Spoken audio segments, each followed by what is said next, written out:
Protocols and tips about mice models.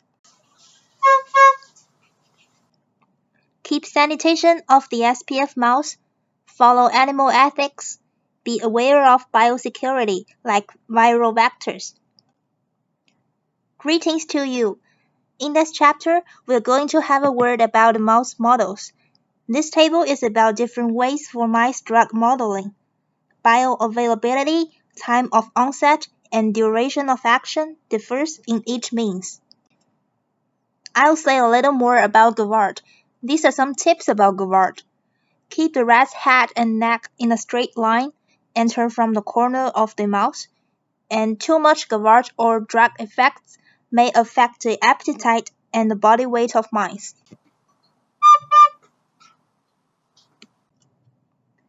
There are multiple serological tests we can perform in the procedure of mice feeding.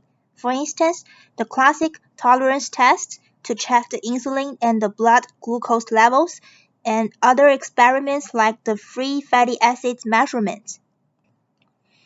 Cut off the tip of the tail and squeeze the tail gently to prevent the spike in the blood sugar caused by stress in the mouse. Here is the protocol in our lab. After a period of fasting, the mice were injected with insulin, glucose, or pyruvate intraperitoneally, and the corresponding blood sugar levels were measured on time. The listed references have their specific ITT GTT procedures. They let the mice fast for 6 hours in both tolerance tests. They proposed a new calculation method that does not count the peaks, but instead use the area under the curve above the baseline to prevent false positives. Commonly used mouse transgenic methods include microinjection, CRISPR-Cas9 CRISPR-Cas9 systems, and etc. These methods vary in vector capacity, infectable cell types, expression peaks, and maintenance time. Viruses or plasmids can directly manipulate the expression level of the target protein. Viruses or plasmids can be used as vectors to express CRI or Cas9 as well. LOXP is the site recognized by the recombinase, and the CRI is responsible for DNA cutting. If the stop codons get removed, gene is overexpressed. If the gene sequence gets removed, gene is silenced. If CRI is combined with the tissue-specific promoter, related gene can be excised tissue-specifically. Inducible CRI such as tamoxifen-induced CRI only gets into the nucleus and act cutting role when tamoxifen is added.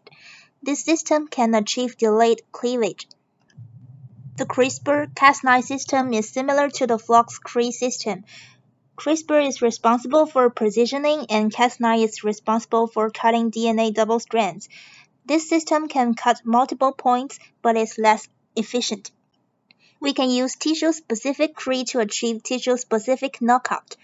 Commonly used tissue-specific CRI for metabolic research include the following ones. Here is the FLOX-CRI mouse breeding strategy. We made a pair of heterozygous FLOX mouse to get the homozygous FLOX mouse, the heterozygous, and the wild type. Then we let the homozygous FLOX mouse mate with the CRI mice to get the homozygous FLOX mouse with or without CRI. Remember to keep enough mice for the control group.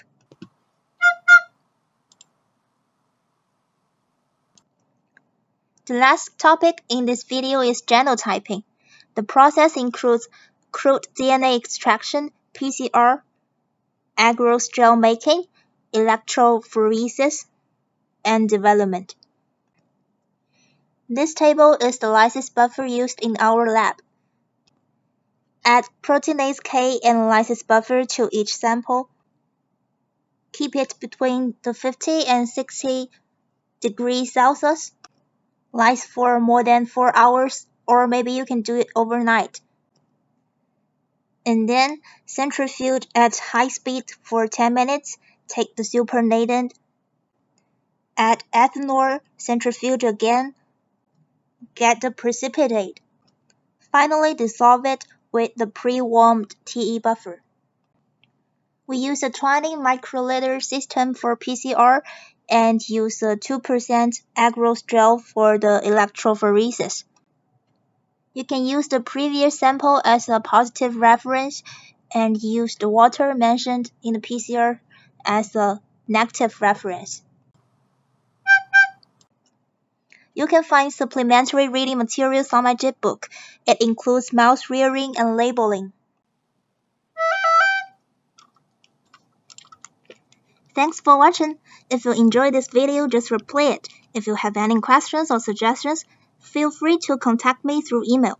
If there is the next episode, see you then!